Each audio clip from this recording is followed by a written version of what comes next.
aujourd'hui, pour moi, n'existe presque plus, dans le sens où je vois la planète comme une ville-jardin. C'est donc ici la question du changement de vie dans la ville-jardin ou dans la ville planétaire, et non pas dans une ville. Pourquoi? Parce que les villes s'accroissent, quasiment elles se touchent, le long des axes. Et ça fait des poches de verdure entre. On se trouve là dans des lieux qui sont soit des lieux d'exploitation agricole, soit des lieux de nature, mais peu importe. Que tout ça pénètre dans la ville, que l'on s'aperçoit aujourd'hui que la ville est peut-être un des lieux possibles de la protection de la diversité, alors que la campagne ne l'est plus parce qu'on l'a maltraitée.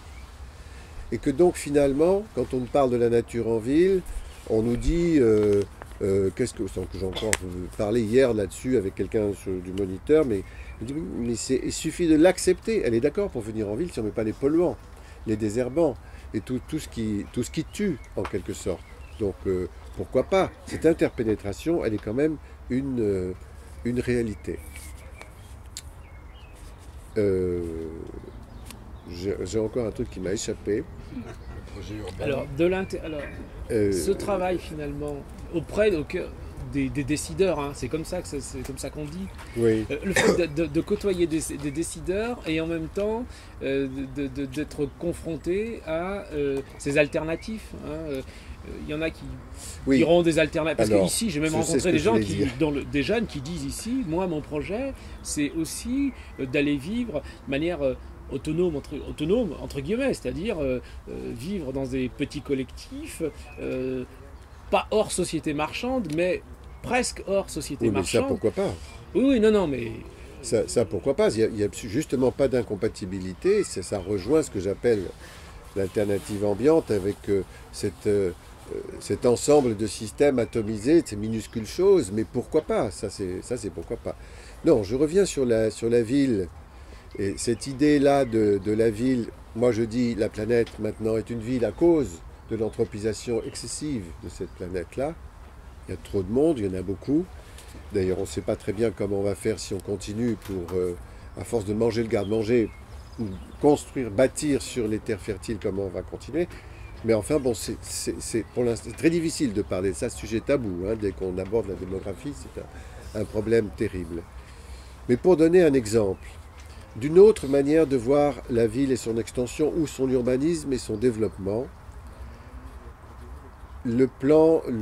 l'étude que nous faisons avec le Coloco, qui s'appelle les 55 000 hectares, tout simplement. C'est 55 000 hectares autour de la ville de Bordeaux, c'est la Cube. Et l'entête, enfin, nous la présentons comme se présente sur le titre suivant, c'est la préséance du vivant. Ça veut dire que pour conduire l'évolution de la ville, on met en privilège une attention à ce qui vit. La diversité, les hommes, bien sûr, les humains en font partie. Et ensuite, on décide de quelle activité il y aura ou il n'y aura pas, ou de quel espace on utilise ou on n'utilise pas. Et il y en a même où on dit, on ne fait rien à cet endroit-là, tellement c'est important que ça puisse servir d'accueil à une diversité qui est chassée partout ailleurs. Compliqué, parce qu'il y a là-dedans, évidemment, des espaces qui font partie, qui rentrent dans la catégorie des squats. Mais c'est notre proposition.